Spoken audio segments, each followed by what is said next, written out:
What's up, Model FAs? David DeCelle here, CEO of Model FA and your host of the Model FA podcast. And I am delighted to bring Stephen Woods to you today, who is the founder and CEO of a firm named Sterling Shire, who I believe is setting out to take the industry by storm and really just flip it on its head. But with that said, Stephen, welcome to the show. Hi there. Thank you for having me, David. I appreciate the kind words. And um, yeah, if things go as you predicted, then yeah, I think in a couple of years the industry is going to look a lot different. Love it. Well, before we get into what you're doing to change the industry, let's go through a bit of your background. How'd you get started in this space? Wow. Well, it's interesting, right? It's a So I short question with a very long answer, I assume. Yeah, like I'll just point like behind me. This is from Harvard. This is from Oxford. This is my GED from dropping out of high school when I was 16, right? So like started on Wall Street with just that GED. So basically, smart kid, got good grades. When I was 14, parents got divorced. By 16, I was like, I went off the rails, dropped out of high school, went to a military program, got my GED, went to Wentworth Military Academy, which is like a smaller version of West Point because the Army saw something in me, I guess. 3 months later, 9/11 happens. I'm watching the towers fall. I'm in my uniform, and I'm like, well, now I'm actually going off to war. Well, dang, you know. I end up getting hurt on a training exercise, like, and they gave me an option to get out. I took it, right, and then now I had no college degree at this point, right? I start bartending all around the country, all these fun places, right? Like in the Ozarks, Missouri, being one of them. Shout out Party Cove. Um, and I'd always had an eye for finance, and the stock market tanked in 2008. And I said, that thing's going to come back. And when it does, I have to be part of it. Right. So I start sending out my resume every single Monday for like 6 months to 60 firms every Monday. I'd never even been to New York, but I get a phone call from a 212 number one day. And the guy's like, I've been getting your resume forever. If you're serious, meet me in my office on Monday. So I literally sold my car in 45 minutes, which I called poor man's Ferrari. It was a Pontiac Fiero. I bought $1,000 suit and a plane ticket to New York. And I got hired at what I didn't know at the time was the last great boiler room on Wall Street. It's called John Thomas Financial. It was just like what you'd see in the movies, like standing up, pitching all day long, right? They actually trained Shia LaBeouf to be a stockbroker at my firm. My boss, for his role in Wall Street too, my boss was in the movie all the time. My boss made $156 million the year I walked into FINRA and told them like the things I thought that they were doing wrong, which did turn out to be illegal. The firm got shut down. My boss got fined $2 million out of 156 million that year. And he moved to Dubai. And that was it. Right. That was like my start on Wall Street. Yeah, I helped put out of business one of like the biggest like shady firms around. Remember, I just had a GED, so I wasn't getting hired at Goldman Sachs, right? Continued on building my business, trying to do things the right way. Been, thought about, how we can improve this industry. Um, I was making a bunch of money, and COVID hit, right? And I'd always had the vision for a different model that I felt was because the current structure like takes advantage of the firms take advantage of the employees take advantage of the client. It all kind of rolls downhill. All right, so I was thinking about this model. I decided to go for it, and went was lucky enough to be able to go back to school, Harvard's general management program, which is like it's a full alumni status program. They let me in basically because COVID happened and half their student body couldn't come because they couldn't come to the United States. So I basically called them up and I was like, "Do you guys have spots?" And they were essentially like, "Can you write the check?" And I could, and I had the brains to keep up. That's how I got into Harvard and all that stuff, and then was able to get world class people to join me, which we'll talk about here in a moment. So that's like the backstory. Poor kid from Missouri, high school dropout, started a terrible firm, helped take it down, thought like, how do we build this? How do we build something better? And, got a few good breaks along the way. There's one thing I want to go back to in your backstory, and that's selling your car so that Yeah, you could get a suit and a plane ticket. yeah, Um, that's a big deal. That's a big moment where it's sort of like the Tony Robbins, burn the boats and don't look back. What was that like? It didn't even seem like you thought about that because you sold it right away once you got that call. But like, what yeah. was that process like, and why did you feel so confident that you should get rid of your means of transportation to go to this job opportunity? Uh, well, my tags were expired, and I didn't have any money, and I kept getting pulled over and kept getting tickets, and those tickets started to get. I was like, this damn thing's gonna hit me in jail anyways, so that kind of helped. I forget about that part of the story, but yeah, yeah. So that was it, and I knew I'd been like obsessing over like making my move to Wall Street for like 6 months. And so when the and my applications had gone straight into the trash, right? Because like only thing you could find out from my resume is I could make a hell of a margarita, and so like when I got it, there was just no real thought process. Like, okay, I need to buy a suit, I need a plane ticket, I need a place to stay. I want to stay somewhere good. So if they ask me where I stayed, I'm not lying to them. So what I didn't mention is I bought a suit, a plane ticket, and 2 nights at the Ritz-Carlton in Battery Park. And which is now the Wagoneer. So yeah, so that's where it all went. And he offered me a job, and I said, how much I'm going to make? He goes, oh, he's a recruiter. So which means he like professionally lies for a living.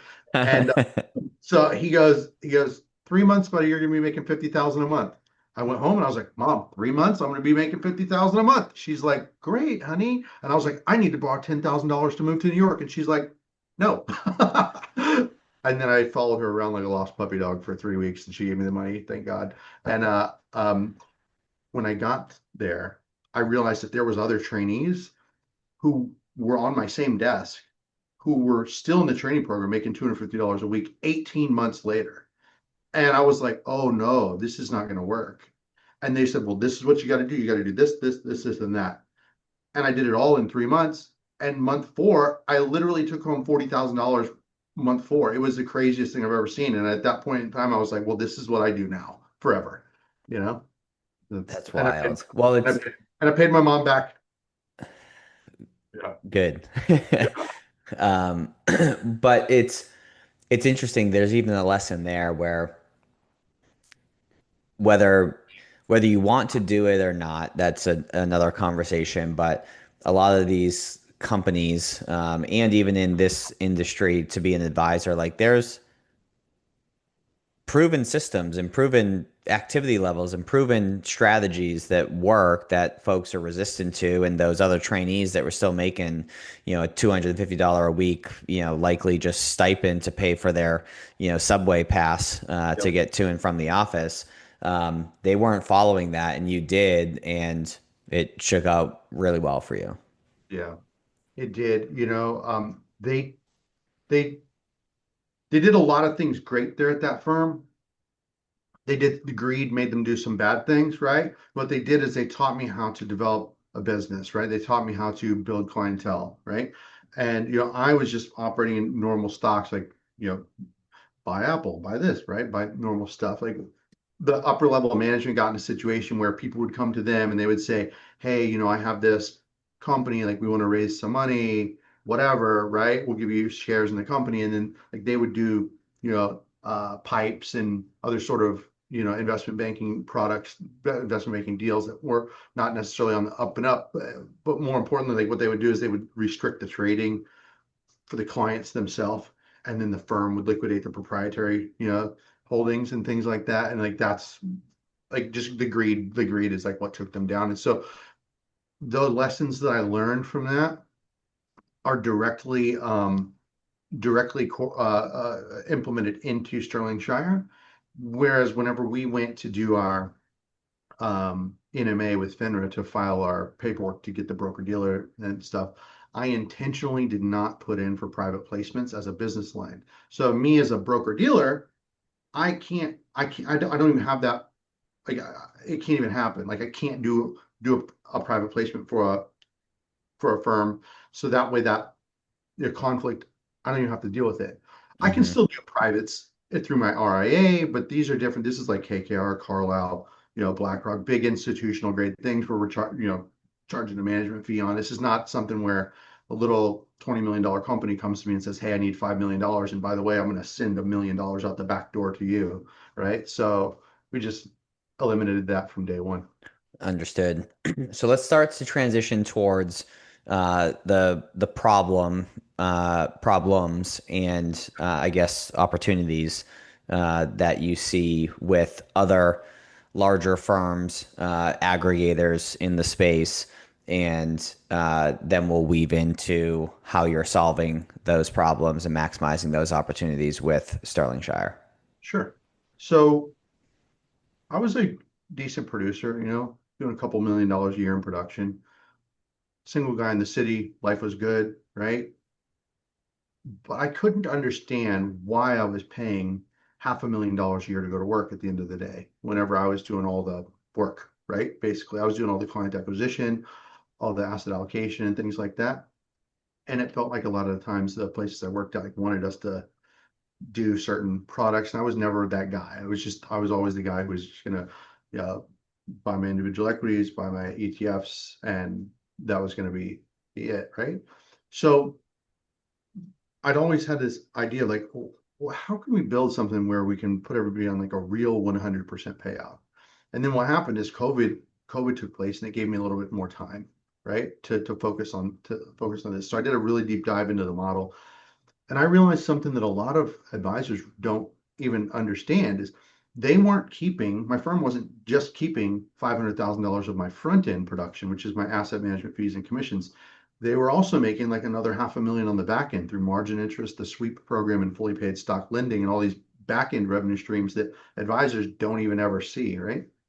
So I realized like, well, if we could automate a lot of the compliance processes and build a lot of the compliance infrastructure directly into the code itself, we could get to a situation where we can stop a lot of nefarious things from happening before they happen, which means less arbitration risk to the firm, and the broker or the advisor, less regulatory risk. So we're stopping things before they happen, which means less fines, right? Which means if we're stopping a lot of things, it's less compliance officers on staff, which means less salary. Also, COVID just told us that we can have everyone work from home now, right? And people like that.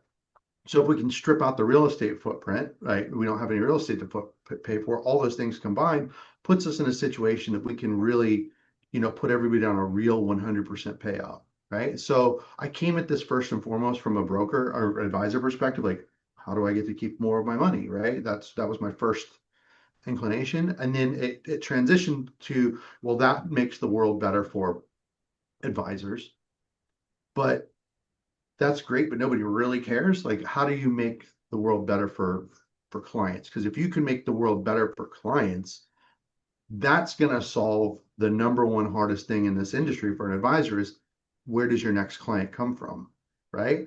Because you got two main problems for advisors, right? How do you give them a bigger share of the revenue that they're generating, which we figured out a way to solve, and how do you give them more clients, right?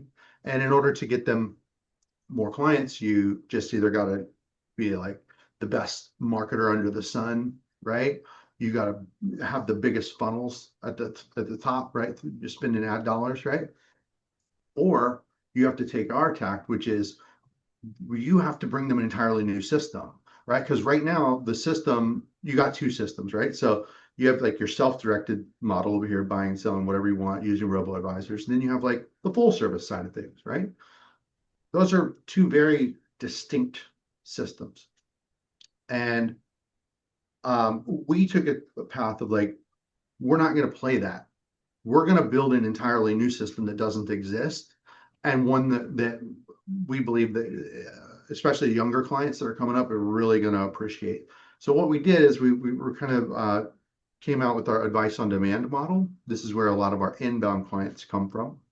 So the advice on demand model works like this. If you're 35 years old, maybe it works for everybody, but I just said as an example, 35-year-old person, they start making a lot more money in their career. They can they inherit money, they're basically faced with the decision. Do I put that money at Morgan Stanley, Merrill Lynch, or do I put it at Robinhood? Like pay 1%, or do I just do everything myself, right? Which we do both, but now they can load it in Sterling Shire. They can self-direct most of the time.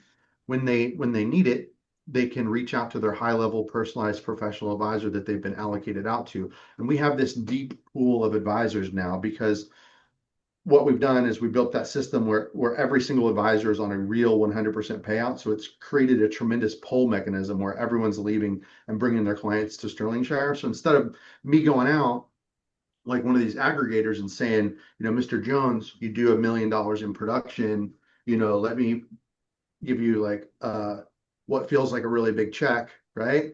And strap some golden handcuffs on you and then basically let me rob your future. Like that's what these aggregators are doing. They're saying, let me steal a huge chunk of your assets or your a huge chunk of your revenue in the future. Like that's what they're doing, right? And so instead of that, we just say, hey, we're going to give you every single penny that you generate in asset management fees and commissions every year. So we have this big pool of advisors is what I'm getting at. Those younger clients, when they need it, they can reach out to that advisor and say, Mr. Advisor, what should I do? The advisor gives them a recommendation, which instantly pops up on the client's phone. Client hits the confirm button, trades routed out to the market makers for execution. And the key is that advisor receives a small commission there. And most importantly, those clients become feeders for the fully managed side of the business. Because now the 35-year-old, he's got more kids, business is booming, right? Life gets busy, or he's just not good at investing his own money, emotional or whatever, he or she. The advisor can say to that client, why don't we allocate a portion into our fully managed side, right? That's where we can allocate out to 120 different firms that we have piped into us through our model marketplace. I can build a model for you myself. If you like the performance, we allocate more. If you don't, we put it back in the self-directed side. So that's what we're trying to do across the board, up, down, create a totally different structure for the future of what these clients look like. So not only handle the people that they bring with them in the manner that they're used to, but change things around for the generation that's coming up. Because if you give somebody who starts at zero commission, like on the Robinhood or Webull or something like that, if you can give them a stopping off point between paying zero and paying 1% a year, like on all their assets, if you can say, hey, I'm only going to charge you like whenever I actually do something for you, we believe that that's going to really resonate with them. And then that leads to me doing everything for you. So can you share too, when we had spoke previously, you mentioned something with that in-between solution, so not totally self-directed, not fully managed, but the in-between advisor on demand solution to sort of get them comfortable with that person Yep. and their recommendations. You had shared a scenario to where the client really only pays if Yeah. it's a positive outcome compared to Correct. a fully managed solution. How it works today is the advisor's getting paid either way. Unpack that a bit. Yeah, so exactly. So right now, obviously, there's the self-directed zero commission, right? Self-directed trading, which we do. Then there's the full service side where the advisor, allocate everything for them and you do everything for them, right? Charge them your management fee. Here at Sterling Shire, you can charge anything you want between 0 and 2% a year. Like you set that, the advisor sets that, right? Um, the on-demand side of things, it works like this. Client calls me, says, I got 100,000 in cash. What do you think I should do? I'm going to either formulate a recommendation myself for him, or I'm going to jump into our AI tools and I'm going to rip apart the portfolio instantaneously right in front of their face. And I'm going to come up with the computer's going to help me come up with some recommendations for this client. So those recommendations, they pop up on the client's phone.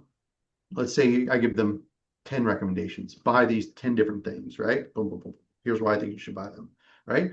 And what happens is they all pop up on the client's phone. Client hits confirm. That doesn't cost the client anything at all. It's completely for free. Besides, if they use margin caveat, like if they buy stock on margin, there's margin interest and things like that, right? For disclosure purposes. So we just, and I know the Hmm. SEC watches everything, Yep. So with that being said, the only time they pay a fee, the client pays a fee, is on the sell side when they're taking profits on a recommendation that the advisor has given them. So for example, I tell them to buy 10 things, 5 of them don't work, small loss, no commission, no cost there. And the only time I'm paying something is on the 5 that I sell in the future for a profit, and the advisor keeps 100% of that fee. So in essence, what we've done is we built technology. And by the way, they do these 10 trades with me. Maybe they did 90 others themselves completely for free, right? 90 other trades, right? Um, on these 10, the only time they're paying is whenever we made them money. So instead of here's my money, keep 1% of it every single year, it becomes here's my money. When you make me money, I will give you some, right? And that is far superior to what's in the market right now. And then obviously, once again, if they get busy or they're bad at investing, or they just want somebody else to take over, we can absolutely do the whole shoot and match. Uh, Building models, allocating to third party strategists, like the whole thing that they're all used to. Love it. Yeah, it's definitely a very different take on how advisors operate with the firms that they're a part of, and how they all interact with the clients and align incentives. It's is pretty interesting. I'm excited to see how it continues to pan out. One thing that I'm curious about, when we first spoke, one of the things that I was impressed with was your leadership team, and the folks you were able to cobble together Yeah. for Sterling Shire. So I don't know if you want to, you know, at least categorically share the types of folks that are part of the company or name them. But after you do that, I'm curious to know how you went about corralling those heavy hitters, because Yeah. that's impressive. Yeah. You're absolutely correct. I could not have, our growth is tremendous. I think over the last 18 months or so, I think our assets are up 4,400%, I believe, something around that number, 18 months. Um, and I wouldn't have been able to do it without the people I have, right? So yeah, I have this funny story where it's like high school dropout to this and that and Harvard and yada yada. My CTO is the former global head of technology for State Street and former director at the London Stock Exchange.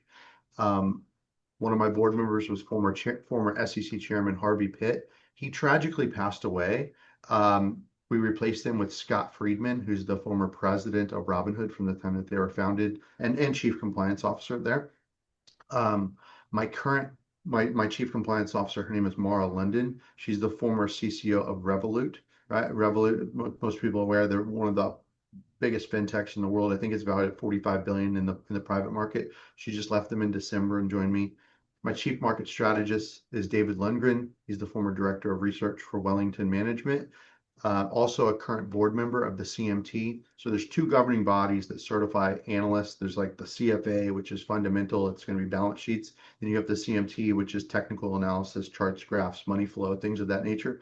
He's actually on the board there for the last, like 11 years. Uh, brilliant guy. Um, and you know, I've been lucky enough that one other guy, a couple other guys, sorry. One other board member, he's built a few unicorns. His name's Ash Kolb. He's also on the board of Gemini, the Winklevoss twins crypto company, for like the last 7 years. And then I'll give you his full title. The Right Honorable Sir Connor Burns. He's the former trade minister for the United Kingdom. He joined to help us move into the UK and the EU. Um, so I got all these people one by one, but all the same way, except for Connor Burns. I met him at a dinner here in New York. Everybody else, I basically stalked them on LinkedIn, and I was just in the DMs saying, "Hey, I want to talk to you. I want to do. I have this idea. I want to I want to change the world. I want to make the world better for everyone involved." And then it was just a matter of sitting down with them, right? Laying everything out in black and white, letting them do their due diligence, right? Letting them, go through the model, see like where are the holes, right? And then trying to poke holes in it, right? And there's always going to be things that can be improved and whatever. And I knew I was onto something when these people like they just wanted to stop what they were doing and come and work for me, right?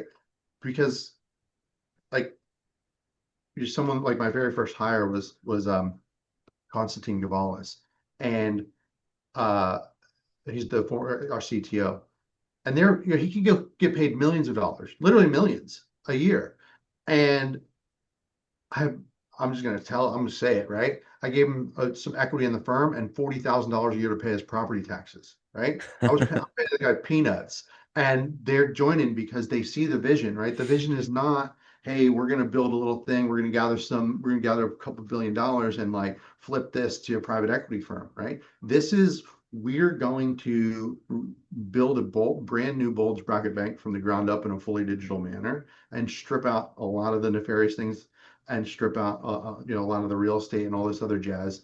And we're going to build something which leaves a lot more of the revenue at the within the neighborhoods of where all these financial advisors and people live, rather than trap all that revenue behind the hedges of the country club out in Southampton or something. Nothing in Southampton. I love the place. What the theme I'm gathering as I think back to, sending out your resume a shitload of times, frankly, every single week for multiple months, to presumably, I would assume, getting up to the income level that you did on Wall Street. You were banging the phones, Yeah, finding these people, and I'm sure they didn't respond the first time you messaged them.